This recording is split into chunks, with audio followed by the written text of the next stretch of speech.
It's over. China has won the battle for global EV domination.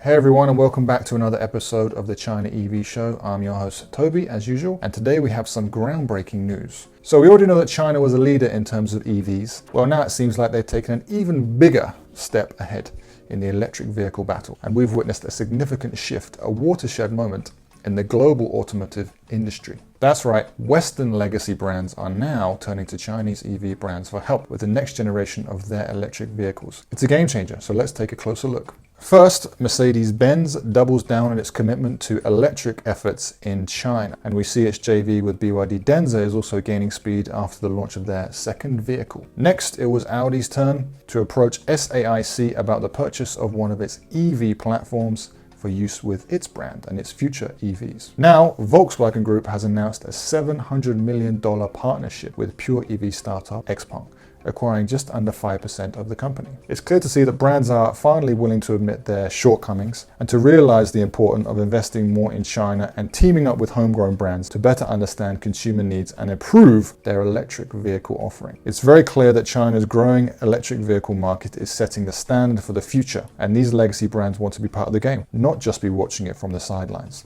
So let's talk about the most recent and I would say most significant of these deals, Volkswagen and Xpeng. Volkswagen is doing okay for the time being, globally at least. Its group deliveries increased 12.8% year on year from January to June, registering growth in every region except China, which saw a 1.2% drop in total deliveries, and an even bigger 1.6% drop in battery electric cars. Their ID series, which they have a lot of hopes on, is also down 90% year on year in China, which was not a very high figure to begin with. We can see from this that they still have competencies with traditional and more mass market IC development and production, where the consumer needs are not so high, but are failing when it comes to new energy and connected vehicles. Volkswagen does not have electric products that are attractive to Chinese consumers, who I would say are the front runners in terms of future global consumer trends. That is, the needs of the Chinese consumers now are what we should expect the needs of the global consumers to be in the near future. Now, let's take a closer look at Xpeng, a young, pure EV brand that prefers to be called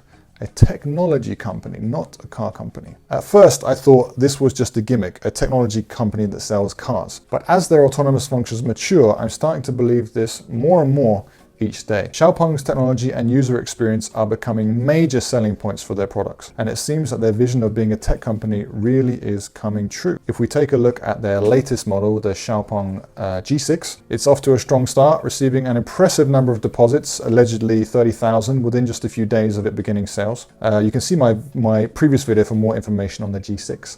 But basically, with its smart, connected features, the G6 is appealing to the masses. Now with the support of Volkswagen, Xiaopeng's future could also become even brighter. So is this collaboration between Xiaopeng and Volkswagen a good fit? On paper, it seems so. Xpeng can bring its tech expertise and user experience to the table, while Volkswagen contributes its design, development, and manufacturing capabilities.